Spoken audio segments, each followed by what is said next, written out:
sitter och testar en liten grej här som jag har gjort på telefonen. En AI-grej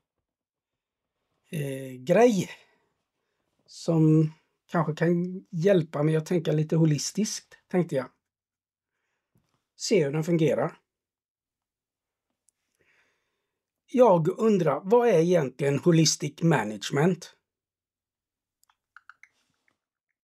Holistisk management, som Alan Savory har utvecklat, är egentligen ett sätt att se på och hantera hela sitt sammanhang, både människor, mark, ekonomi och beslut, som en helhet. Tanken är att man inte bara fokuserar på enskilda delar, utan ser hur allt hänger ihop och påverkar varandra. Det handlar om att först definiera vilken helhet du faktiskt ansvarar för och sedan skapa en helhetssyn som beskriver hur du vill att livet, miljön och relationerna ska se ut. Man tittar på de 4 ekosystemprocesserna: vattenflödet, mineralcykeln, energiflödet och de biologiska samhällsdynamikerna, och man använder olika verktyg för att fatta beslut som stärker helheten över tid. Så kort sagt, holistic management är ett sätt att tänka och planera så att alla beslut blir mer hållbara och balanserade, både för människor och för naturen. Okej, men är det samma sak som regenerativt lantbruk då? Det är en bra fråga. Man kan säga att de hänger ihop, men inte är exakt samma sak. Holistic management är ett bredare ramverk som kan användas i många olika sammanhang, inte bara i lantbruk. Det handlar om att fatta beslut som gynnar helheten, oavsett om det gäller en gård, ett företag eller en annan verksamhet. Regenerativt lantbruk är mer specifikt inriktat på jordbruk och handlar om att återuppbygga och förbättra markens hälsa och ekosystem genom odlingsmetoder som efterliknar naturens egna processer. Holistic management är en filosofi och ett sätt att tänka som ofta används just inom regenerativt lantbruk, men det är inte begränsat till det. Så de överlappar absolut, men holistic management är lite som en verktygslåda för att ta helhetssynen till olika områden, medan regenerativt lantbruk är ett praktiskt tillämpningsområde där de här principerna ofta kommer till liv. Okej, men holistic planned grazing, vad är det då? Holistic planned grazing är egentligen en del av holistic management-verktygen, lite som en metod för att planera hur man låter betesdjur röra sig över markerna på ett sätt som gynnar både djuren och landskapet. Man kan säga att det handlar om att styra betesdjuren på ett medvetet och planerat sätt så att marken får vila och återhämta sig, och att man efterliknar de mönster som naturliga betande djurflockar skulle ha i det vilda. Det betyder att man noga planerar när, var och hur länge djuren betar på en viss yta och sen flyttar dem vidare. På så vis kan man förbättra jordens hälsa, öka biologisk mångfald och samtidigt få friskare djur och bättre bete. Det är alltså ett praktiskt verktyg inom den holistiska ramen, särskilt för lantbrukare som arbetar med betesdjur. Okej, men om vi säger nu, jag bor strax utanför Ullared, nordost om Ullared. Jag har 3 hektar. Så hur kommer jag igång med holistic management? Då tar vi och tittar på det utifrån ditt sammanhang. Vi börjar i så fall med att fundera på vilka människor och resurser som faktiskt ingår i helheten. Det vill säga, vilka är det som berörs av de beslut du fattar på de här 3 hektaren? Är det du själv? Kanske din familj eller några grannar? Har ni några speciella värden och livskvalitet ni vill uppnå? Vi tar det steg för steg. Först kan du berätta lite om vilka som är med i ditt sammanhang och sen går vi vidare därifrån. Men jag har lite bråttom, så tänker jag nu. Och då undrar jag, hur många djur kan jag ha på mina 3 hektar? Jag förstår. Vi kan absolut ta en lite snabbare väg, men jag vill ändå knyta det till helheten så att det känns användbart för dig. Antalet djur du kan ha på 3 hektar beror lite på markens skick och vilken typ av betesdjur du tänker dig. Men om vi bara ska göra en grov uppskattning kan man säga att det kanske handlar om några få djur, till exempel ett par nötkreatur, eller några får beroende på hur intensivt du vill låta dem beta. Men det vi gör i holistic management är Men att du menar alltså att jag borde börja i en annan ände egentligen?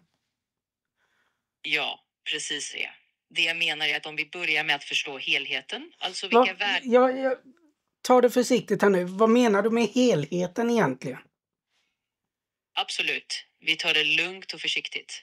När jag pratar om helheten så menar jag egentligen hela det sammanhang du befinner dig i. Det handlar inte bara om hur många djur som får plats på 3 hektar, utan också om vilka människor som är inblandade, vilka värden ni har, hur marken mår. När du säger människor som är inblandade, vilka människor tänker du på då?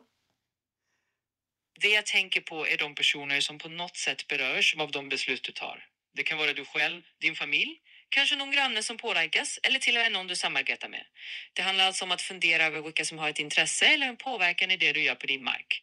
När vi vet vilka människor som ingår i sammanhanget kan vi också förstå bättre vilka värden och vilken livskvalitet ni vill skapa tillsammans. Okej. Jag tror jag börjar förstå. Du pratade någonting om resurser också.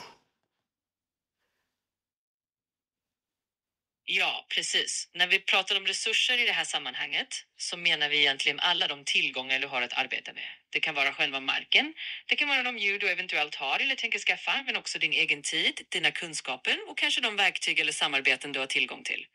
Genom att få syn på vilka resurser som finns blir det lättare att fatta beslut som passar just din helhet. Vi går framåt i små steg och du vill kan vi sammanfatta allt eftersom. Så du är helt på rätt spår nu. Okej, men om jag pratar med dig här nu, hur ska jag komma ihåg allting vi kommer fram till?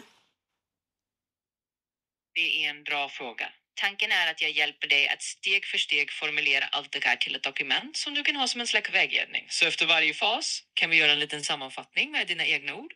På så sätt har du allting nedskrivet i slutändan och behöver inte komma ihåg allt i huvudet.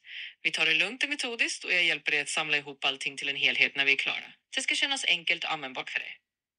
Okej, men bara för, jag har ju hört de här begreppen, holistic management, holistic plant grazing, regenerativt lantbruk och så vidare och så vidare. Men någonstans måste jag ju tjäna mina pengar också. Ja, och det är en helt rimlig fundering. Det är ju inte bara filosofiska idéer vi pratar om, utan det handlar ju om att få det att funka i praktiken så att det också blir ekonomiskt hållbart för dig. Det fina med holistic management är att vi tar med ekonomin som en del av helheten. När vi vet vilka resurser du har och vilka värden du vill skapa så kan vi också hitta sätt att fatta beslut som faktiskt stöttar din ekonomi.